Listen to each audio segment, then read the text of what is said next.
बिस्मिल्लाहिर्रहमानिर्रहीम। एक आदमी ने ख्वाब देखा कि एक शेर उसका पीछा कर रहा था।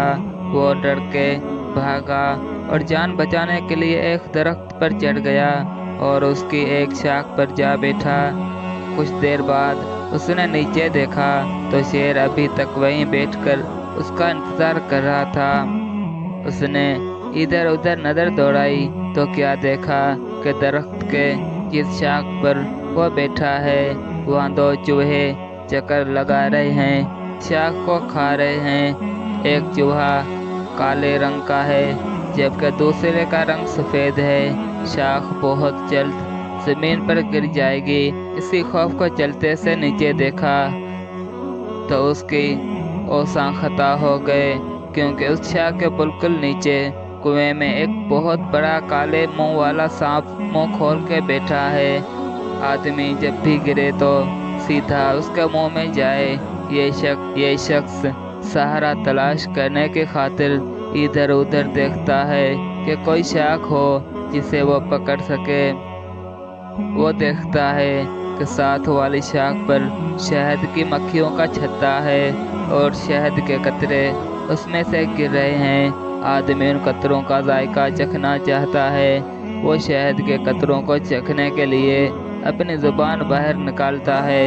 शहद बहुत लजीज और मज़ेदार था।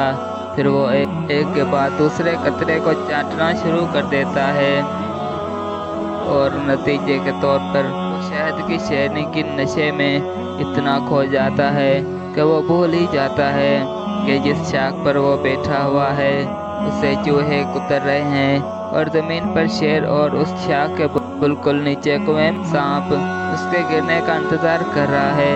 फिर अचानक जब शाख टूटती है तो उसे सब खतरात याद आ जाते हैं और वो बेदार हो जाता है। ये एक मुनफरद ख्वाब था जो उसने देखा। वो इस ख्वाब की ताबीर तलाश करने के लिए घर से निकलता है। आखिर उसे ख्वाब की ताबीर मिलती है।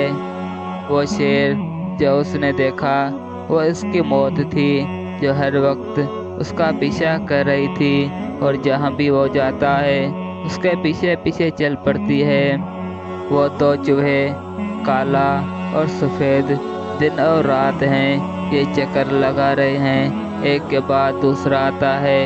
ये उसका वक्त खा रहे हैं और उसे हर लम्हा मौत के करीब कर रहे हैं। वो कुएं के अंदर काले मुंह वाला बड़ा सांप उसकी कब्र है। वो उसका इंतजार कर रही है कब वो उसमें आएगा। वो शहद का छत्ता दुनिया है और उसे टपकते कतरे उसकी रंगीनियाँ और दिल फरेबियाँ हैं। दोस्तों, इस ख्वाब की ताबीर हम सब पर भी सादिक आती है।